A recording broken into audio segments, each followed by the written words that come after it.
We're in the Louvre at the top of one of the grand staircases, and we're looking at the Nike of Samothrace that dates to the 2nd century C.E. or after Christ. So we're in the Hellenistic period, and the sculpture is 9 feet high, so it's really large.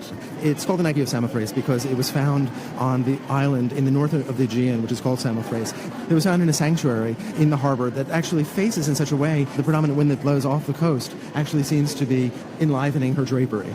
So she never stood on the prow of a real boat? No. She stood on the prow of a stone ship that was within a temple environment. So she's the goddess of victory. She's a messenger goddess who spreads the news of victory. In fact, there are some reconstructions of what the sculpture would have originally looked like that show her as literally a herald with a horn. This is an image that will have an enormous impact on Western art. But, you had mentioned the Hellenistic before, and so gone is all of that very reserved high classical style, and in its place is a kind of voluptuousness, is a kind of windswept energy that is full of motion and full of emotion. I feel as though she moves in several directions at the same time. She's grounded by her legs, but strides forward. Her torso lifts up. Her abdomen twists. Her wings move back.